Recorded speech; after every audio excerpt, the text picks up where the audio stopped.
voters in Pune demand repolling, complaining about missing names in voter list.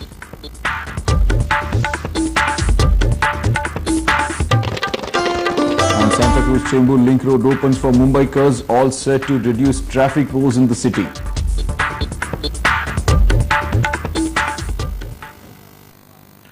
Thank you, Mark, and good evening and welcome to Metro Scan from Mumbai. And now let's see the news in detail.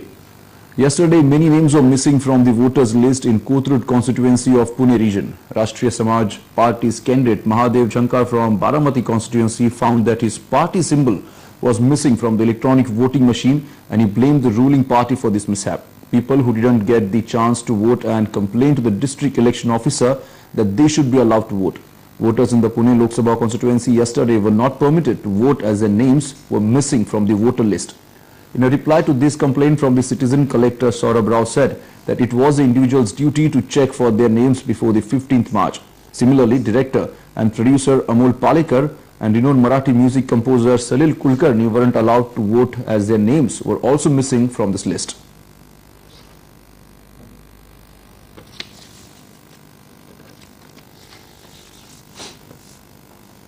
आम्ही जो लोक tax भरतो एवढा कष्ट करून तर आम्ही आमचा पैसा कोणी वापरायचा हे आम्ही ठरवणार आणि हे आमच्या हातात असायला पाहिजे. आम्ही मतदान कोणाला करायचं, पण आमची नावं असली तर आम्ही मतदान करू शकणार. सुशिक्षित आम्हाला कळतंय कोणाला मतदान करायचंय. And the city is observing Good Friday today. Christians, through prayers or by reading the Holy Bible, remember the sacrifice of Jesus for the sake of the humankind.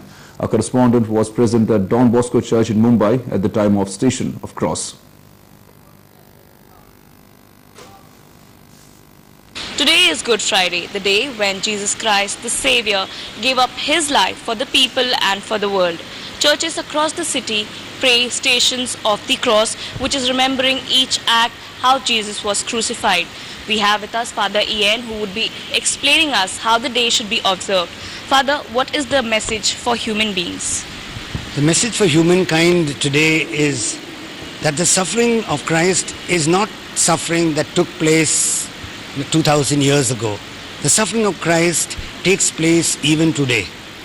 And that gives us the reason to believe that even though we suffer today, we know that our suffering has meaning. And all we can do while we live this life, this one life that each one of us is given, is to try to relieve the sufferings of one another. Christ's message is only that. When he said, love one another as I have loved you, and he said, greater love has no man than to lay down his life for his friends. That's what we, not only as Christians, but that's what we as individuals, human beings, have got to do for one another. Not because we are Christian, but because we are human. That's the bond that binds each of us to one another. That as human beings, we've got to relieve the sufferings of one another. We've got to make less the sufferings that exist. Sufferings go on till the end of time. But our role in this world, while we are here, is to make sure that we can relieve a little bit of suffering of someone around us. Each day. And you will watch when we do that, our sufferings are relieved. God's way of doing this is so amazing. He tells us that when you relieve the suffering on others, your sufferings automatically get bearable and gradually disappear. And I wish that all of us who celebrate this Good Friday know how good this Good Friday is when we make it more comfortable for one another. God love you all. Making it comfortable for one another. This is the message from Father Ian. Processions would be carried out across the city, wherein people would be enacting the crucifixion of Jesus Christ. Now the message really is not to be jealous. You should leave betrayal, not to betray anybody, and you should always leave ingratitude. With camera person Vineet, this is Shama Mishra for DD News, Mumbai. And the Santa Cruz Chembur Link Road was today finally thrown open for Mumbaikars that will act as a catalyst in connecting the city's western suburb to the eastern suburb. There was no official inauguration of the flyover as a model code of conduct is in effect. The flyover will act as a bridge in reducing the travel time between the eastern and western suburb. More in this report. Just 1 week ahead before Mumbai goes to polls on the 24th of April, Mumbaikars have yet another choice of rejoicing because from now on they will be able to travel quickly between the eastern and western suburbs. Connecting the eastern suburb of Mumbai with the western suburbs is one of the major pending demands of Mumbaikars, as the only mode of swift transport available to them is the local train. Establishing east-west connectivity between the suburbs of Mumbai, this new Santa Cruz-Chembur link road comes in as a boon, as it is all set to ease traffic problems in the city's some of the busiest places like the Kalanagar Junction on the Western Express Highway and the Amar Mahal Junction on the Eastern Express Highway. This is the country's first double-decker flyover spanning 6.5 kilometers, the aerial view of which looks something like this. As you can see right behind me, this is the first double-decker bridge of India that was commissioned in 2003 and was expected to be completed by 2005. However, due to red tapeism and rehabilitation issues, the project got delayed by 11 times. The upper deck of the flyover will connect Santa Cruz on the Western Express Highway and Chembur on the Eastern Express Highway. Similarly, the lower deck will provide connectivity between Lokmanya Tilak Terminus and Kulla Dairy in Nehru Nagar on the Eastern Express Highway to Kalina on the Western Express Highway. The initial cost of the project was 115 crore rupees in 2003, which now stood at a whopping 435 crore rupees. This has been quite an embarrassment for the city, as the World Bank, which supported the project, termed it as the world's most delayed road project. With the Santa Cruz-Chembur link road, the travelling time between the eastern and western suburbs of Mumbai will hardly take 15 to 20 minutes, which was earlier 60 to 90 minutes. With camera person Sagar, this is Sumit Roy for DD News. The new premises of the Cooperative Court and a Cooperative Appellate Court was inaugurated by Chief Justice of Bombay High Court Mohit Shah at the Old Custom House in Mumbai recently. Expressing great happiness that both courts were operative under the same roof, the Chief Justice mentioned that this was a result of joint efforts. Shah also pointed out that a number of new commercials and residential constructions meant for lawyers and judges were in the pipeline. He acknowledged that the help given by the government of Maharashtra and the public work departments, which he had said enable to expedite the provision of the new courts.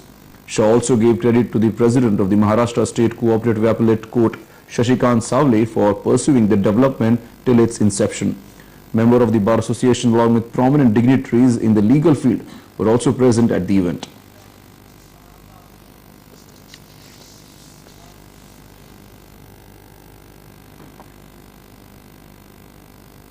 We have also constructed 123 residential quarters for judges and another 250 are in the process of construction. So almost 400 quarters for the judges and 660 court halls.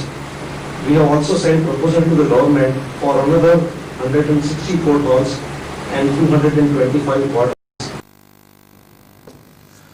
The 9th Diamond Mould International Exhibition was inaugurated by former President of India, Dr. APJ Abdul Kalam, in the city. While addressing the seminar, Kalam said that diamond mould is a vibrant industry and will help for development of the nation. For the year 2020, Kalam also gave the vision that the industry should aspire to grow from the present 17,000 crore to 35,000 crore. P.N. Sundranath, Executive Director of TAGMA, said that the presence of the Abdul Kalam has boosted up the India's tooling industry and will lead to emergence of young entrepreneurs and develop latest technology integrate with the world.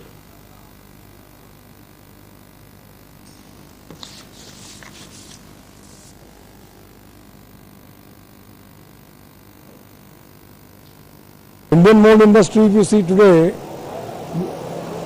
there is a deficient in capacity. The commercial tool rooms in our country is catering only 45% of the demands of the industry. Without diamond mold, you cannot manufacture anything. That is 100% sure. Yeah. Trained people are less available. Demand is more, and trained people they don't work for a long time. They leave and go. That is one of the sections. You know? And second is, return on investment is very poor. See, this is an industry which will never die. And that's all we had in this edition of the Metro Scan. We'll be back on Monday evening with some more latest update. Till then, goodbye. It's back to you, Mark.